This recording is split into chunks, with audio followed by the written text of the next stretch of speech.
Hola a todos, mi nombre es Ana Acevedo. En esta ocasión vamos a hablar sobre la norma RETIE. Haciendo un pequeño resumen de lo que es la norma RETIE, nos dice que es un documento técnico legal para Colombia, expedido por el Ministerio de Minas y Energía. Este documento muestra los principales parámetros a tener en cuenta para que una instalación eléctrica sea lo más segura posible. Contiene los lineamientos más importantes sobre la seguridad y buenas prácticas eléctricas. Está conformado por 13 capítulos y 39 artículos. El objetivo de este reglamento es la protección de la vida y salud humana, protección de la vida animal y vegetal, preservación del medio ambiente, prevención de prácticas que puedan inducir a error al usuario. En esta ocasión a nosotros nos correspondió el capítulo 2, requisitos técnicos esenciales. Entonces, este capítulo tiene 10 artículos. Entonces vamos a hablar del artículo 9, que es el análisis de riesgos de origen eléctrico.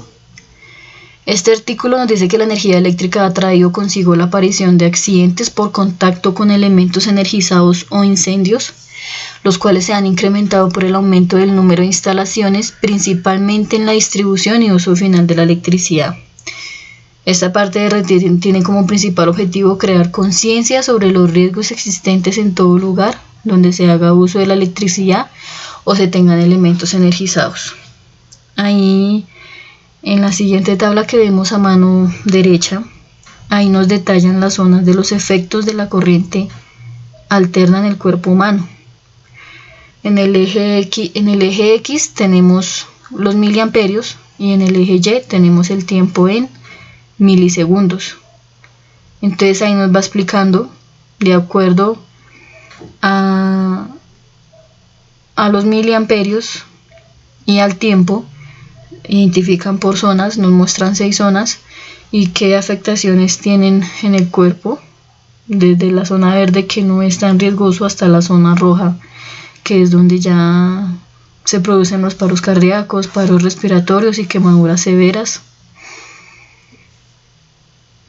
Entonces también hay que tener en cuenta que el personal que intervenga en una instalación debe aplicar las medidas necesarias para que no haya como resultado un riesgo de origen eléctrico.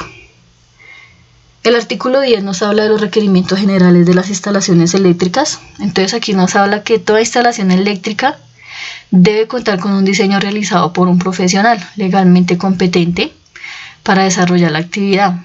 Entonces, el diseño podrá ser detallado o simplificado según el tipo de instalación. Entonces nos dice que el diseño detallado debe ser ejecutado por profesionales de la ingeniería cuya especialidad esté relacionada con el tipo de obra a desarrollar. Y la competencia otorgada por su matrícula profesional conforme a las leyes 51 del 86 y 842 del 2003.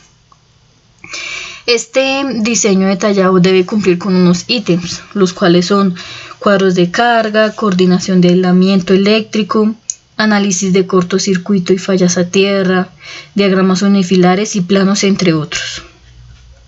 El diseño simplificado nos dice que se puede aplicar en los siguientes casos: cuando no tengan ambientes o equipos especiales, que las cargas sean entre 7 y 15 kilovoltiamperios en viviendas, pequeños comercios, pequeñas industrias, que no tengan más de 4 cuentas y que la tensión no sea mayor a 240 voltios. Este diseño también debe cumplir con unos ítems, que son establecer distancias de seguridad, análisis de riesgos eléctricos y cómo mitigarlos, diseños de sistema de puesta a tierra, entre otros. El artículo 11 nos habla sobre la compatibilidad electromagnética. Entonces nos dice que las técnicas de la compatibilidad electromagnética se deben aplicar cuando los niveles de operación de los dispositivos, equipos o sistemas sean más exigentes que los requeridos para cumplir con la seguridad de personas. La semiarmonía que se presenta en un ambiente electromagnético en el cual operan satisfactoriamente los equipos receptores. Los componentes de la compatibilidad electromagnética son emisor, canal de acople y receptor, como podemos observar en la imagen. Entonces nos dice que a partir del 1 de enero del 2016 los equipos deben marcarse con la clase y grupo de compatibilidad electromagnética conforme a las normas internacionales.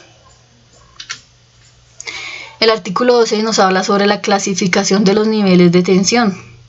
Entonces, estos se adoptan de la NTC 1340. Nos explican que el nivel de tensión extra alta tensión es mayor a los 230 kilovoltios, que la alta tensión es mayor a 57.5 kilovoltios menor a 230 kilovoltios. La media tensión es mayor a 1000 voltios menor a 57.5 kilovoltios. La baja tensión es mayor de 25 voltios pero menor de 1000 voltios. Y muy baja tensión es menor a 25 voltios. Entonces nos dice que toda instalación eléctrica objeto del RTIE debe asociarse a uno de los anteriores niveles. En la imagen que podemos observar al lado derecho nos explica en qué zonas se maneja la alta tensión, en qué zonas se maneja la media tensión, la baja tensión y la tensión doméstica. El artículo 13 nos habla sobre las distancias de seguridad. Entonces la técnica más efectiva de prevención siempre será guardar una distancia respecto a las partes energizadas, puesto que el aire es un excelente aislante. Entonces, en esta tabla se muestran las distancias mínimas que deben guardarse entre líneas o redes eléctricas y elementos físicos existentes como son carreteras, edificios, pastos o bosques, etc.